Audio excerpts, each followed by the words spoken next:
कि अभी साहू समाज का चुनाव होना है और कुछ नया नियमावली बनना है, तो क्या कुछ हुआ उसमें, कब चुनाव होंगे बताइए। पुराना नियमावली में कुछ लोगों को वोट देने का अधिकार था और इसमें एक बड़ा सवाल ये उठता था कि कुछ लोग पैसे के दम पे या खरीद फरोख्त की बातें होती थी। कैसे होगा, माने गांव का ही व्यक्ति आकर के वोट देंगे कि कैसा तरीका क्या है? इसका सिस्टम ये है कि गांव चुनाव जो है 3 चरण में होगा। विधायक को लेकर आ रही हैं और ये सुना जा रहा है कि उस विधायक को एक तरीके से समाज का कोई कार्यक्रम में बुलाना, नहीं बुलाना वंचित है। अगर हम ये कह दूं कि बहिष्कृत जैसा व्यवहार है। दर्शकों, हमारे बीच में आप देख रहे हैं हनुमंत साहू जी हैं। साहू समाज के एक तरीके से पुरोधा कहें तो अतिशयोक्ति नहीं है। समाज के न्याय प्रकोष्ठ में और तमाम गतिविधियों में देख रेख करते हैं और अभी भी सक्रिय हैं। सर, अभी एक दुखद घटना सुनने को आ रही है कवर्धा को लेकर के, वो पिकअप पलटने को लेकर, तो साहू समाज इसमें क्या संज्ञान लिए हैं, क्या कुछ करने पर है? देखो, अभी जो चौथिया जा रहा था जो पिकअप पलटी हुई है उसमें 2 लोग मर गए हैं और 40 लोग करीब घायल हैं। हम समाज तरफ से संवेदना व्यक्त करते हैं और शासन से भी अनुरोध किए हैं कि भाई कुछ न कुछ उनको सहयोग किया जाए। गरीब लोग हैं, ताकि उनको कुछ मदद मिल जाए। ये समाज को उसमें है और समाज अभी उनके साथ संवेदना व्यक्त कर। उसमें कुछ लोग बहुत ज़्यादा सीरियस हैं, कि 10 से 12 लोग ज़्यादा सीरियस हैं, उनकी भी हालत बहुत ज़्यादा ख़राब है। तो हमने इस प्रकार शासन से भी अनुरोध किए हैं कि कुछ न कुछ इनको सहयोग किया जाए। परिवार कैसे थे, आर्थिक स्थिति क्या थी? क्योंकि बहुसंख्यक समाज और हमने ये देखा है कि छत्तीसगढ़ में साहू समाज ने कहीं कुछ ऐसी घटना होते हैं तो कमर कस लेते हैं उनकी सेवा के लिए, तो क्या अभी तक कुछ ऐसा है? वैसे समान परिस्थिति के हैं, लेकिन अभी तक के समाज की तरफ से उतना बहुत ज़्यादा सहयोग या योगदान नहीं दे पाए, क्योंकि अभी तत्कालिक कल का घटना है और आज बैठक हो रही तो तत्कालिक घटना है। उसके बाद विचार करेंगे क्या करना है, लेकिन सहयोग समाज की तरफ जितना हो सके उसको करेंगे हम। सर, एक घटना एक विधायक को लेकर आ रही हैं और ये सुना जा रहा है कि उस विधायक को एक तरीके से समाज का कोई कार्यक्रम में बुलाना, नहीं बुलाना वंचित है। अगर हम ये कह दूं कि बहिष्कृत जैसा व्यवहार है, तो क्या लेके कहेंगे, इसको कैसे देखते हैं और क्या कारण रहा है? देखो, क्या है कि नांदगांव जिला साहू संघ ने और सामान्य तौर साहू समाज ने कहा है कि जहाँ जहाँ पर साहू लड़ रहे हैं उनको मदद करना चाहिए, लेकिन इनने शायद मदद नहीं की, ऐसी जानकारी मेरे पास है। लेकिन इसीलिए समाज ने निर्णय लिया है कि समाज के किसी भी सामाजिक कार्यक्रम में इसको ना बुलाया जाए, ताकि समाज के और, लेकिन जहाँ तक बहिष्कृत करने की बात है उसको बहिष्कृत नहीं किया गया है। बहिष्कृत कर से होता है रोटी बेटी लेना देना बंद हो जाता है, लेकिन इसका रोटी बेटी बंद नहीं हुआ है, बहिष्कार नहीं किया। लेकिन समाज के कोई भी कार्यक्रम में ये जो विधायक को बुलाया नहीं जाएगा, ये समाज ने निर्णय लिया है। तो बहिष्कृत भी तो गलत है ना सर? मान लीजिए गलत भी कर दिए तो डायरेक्ट आप कैसे बंद कर दोगे उनका हुक्का पानी या रोटी बेटी? नहीं, इसीलिए उसको बहिष्कृत नहीं किया गया है, उसके लिए निंदा प्रस्ताव पास किया गया है। निंदा प्रस्ताव पास इसलिए किया गया है, तुमने जो कृत्य किया है वो गलत है, बहुत से प्रकार का पुनरावृत्ति ना हो, निंदा प्रस्ताव पास किया गया है और उसको समाज से निकाला नहीं गया। समाज से बहिष्कृत करना और समाज के कार्यक्रम में न बुलाना दोनों चीज अलग अलग काय होता है। समाज से बहिष्कृत करना क्या होता है, उसको समाज के किसी भी काय, रोटी बेटी लेना देना, कहीं मरनी अनिम नहीं बुलाना, ये बहिष्कृत होता है। लेकिन हमारे यहाँ बहिष्कार करने का प्रावधान वैसे साहू समाज जैसे को नहीं है। प्रदेश स्तर पे संज्ञान में आया है, तो प्रदेश स्तर के पदाधिकारी इस पे क्या कुछ कार्य? देखिए, अभी प्रदेश स्तर से संज्ञान में ऐसे मौखिक रूप से आया है या जानकारी में आया, मैं भी डोंगरगांव था, लेकिन जिला की तरफ से कोई ऐसा कुछ नहीं आया है।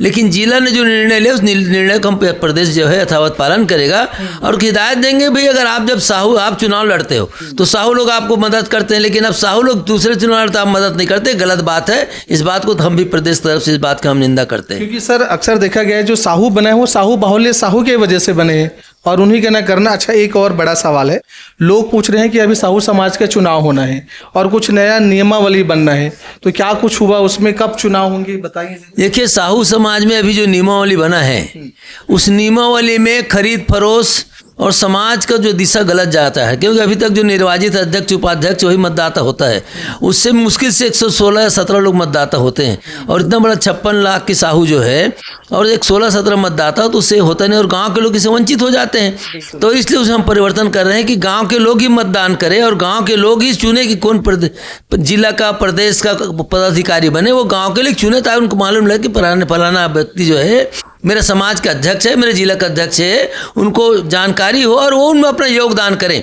अभी क्या होता है, हम यहाँ कोई फरमान जारी करेंगे, कोई लेटर जारी करेंगे, उसको ग्रामीण वाले मानते नहीं हैं और न प्रदेश और जिला मानता है, और इसलिए अभी जब चुनाव होगा ग्रामीण से तो उनको सबको मानने के लिए बाध्य होगा। इसलिए नियमावली में हम लोग संशोधन करने जा रहे हैं। तो इसमें कैसे होगा, माने गाँव का ही व्यक्ति आकर के वोट देंगे कि कैसा तरीका क्या है? इसका सिस्टम ये है कि गांव चुनाव जो है 3 चरण में होगा। पहला चरण गांव में ग्रामीण का अध्यक्ष चुनाव वही करेंगे, और परिक्षेत्र का भी चुनाव एक घर से एक व्यक्ति, एक घर के एक व्यक्ति, माने एक चूल्हा, माने अगर 4 बेटे अगर 4 अलग खा रहे हैं तो 4 घर कहला जाएगा, परिक्षेत्र में जाएगा। हाँ, परिक्षेत्र और ग्रामीण को चुनाव करेंगे पहले, और वही ग्रामीण के लोग डायरेक्ट जिला और प्रदेश का भी चुनाव करेंगे, जो वहां से लेकर डायरेक्ट वोट डालेंगे लोग। यानी गांव के ही लोग, एक चूल्हे का आदमी यहाँ प्रदेश के चुनाव में आके वोट करेगा। गांव के एक चूल्हा के एक व्यक्ति, उनका जो चुनाव जो होगा, हम उसको चुनाव को तहसील स्तर पर कराएंगे। प्रदेश कार्यालय मानने की जरूरत नहीं, हर तहसील स्तर में या ब्लॉक स्तर में एक बूथ रखेंगे और बूथ में वो लोग वोट डालेंगे, और बूथ को इकट्ठा करके उस पर वहीं पर गिनती करके, वहां से हम गिनती करके जनगणना लेकर के यहाँ करके घोषणा करेंगे कौन प्रदेश है। जैसे अभी राजनीतिक पार्टी जो कर रही है, गांव स्तर पे बूथ रख देते हैं, उसमें वोट देते हैं और एक जगह आके उसकी गणना होती है, ये नियम होंगे ना। जिस प्रकार से पंचायत का भी चुनाव होता है, पंचायत का 2-3 चरण में होता है।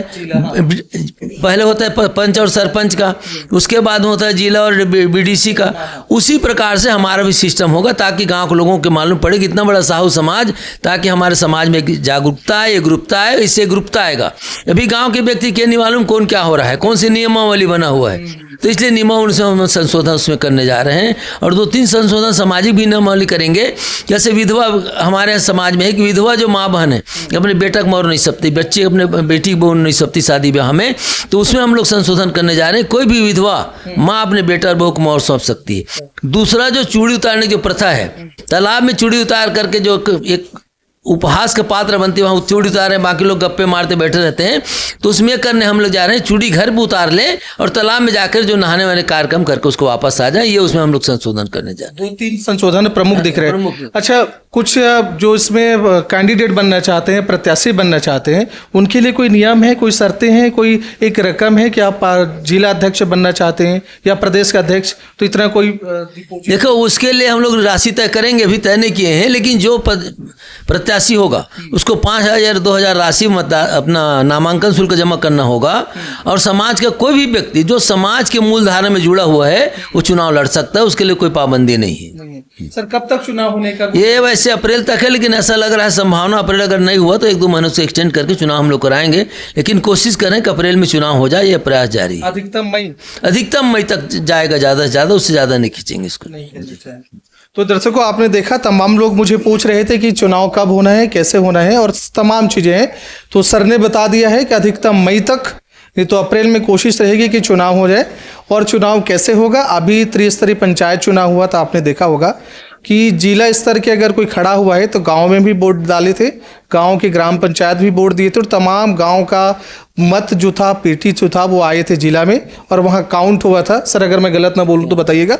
और जैसे काउंट करके जिनको ज़्यादा वोट मिलता है, पर्ची में ज़्यादा से लगा, वो जिला का अध्यक्ष या जिनको चुना जाता है। वैसे ही प्रक्रिया साहू समाज में इस बार बड़ा हेर फेर है, बड़ा एक नया संशोधन है कि पुराना नियमावली में कुछ लोगों को वोट देने का अधिकार था, और इसमें एक बड़ा सवाल ये उठता था कि कुछ लोग पैसे के दम पे या खरीद फरोख्त की बातें होती थी, ये ऐसा उन्होंने भी बताया, माना है, पर वो ना हो। सवाल तो उठाते रहे हैं कि निष्पक्षता हो, ईमानदारी हो और पारदर्शिता हो। एक बात भी सच है सर, पारदर्शिता हो, बड़ी निश्चित है। गांव के लोग ये भी कहते थे कि वोट हमने दिया नहीं तो हम वहां की बातें क्यों माने, ये बात सच है। तो दर्शकों, ये भी एक बड़ी बातें हैं कि आपको जो पसंद रहेगा उस अध्यक्ष को आप वोट देंगे, और फिर जो नियम वो जो बनेगा, एक नया संशोधन, एक नई रणनीति बनेगी, उसे ग्रामीण स्तर तक मानना बाध्य होगा। ये भी इस नियमावली में एक नया सुझाव, एक नया संशोधन दिख रहा है। फिलहाल इस विषय में आप क्या सोचते हैं, आपका विचार अपेक्षित है। आप देख रहे हैं महानदी न्यूज़। जय हिंद, जय छत्तीसगढ़।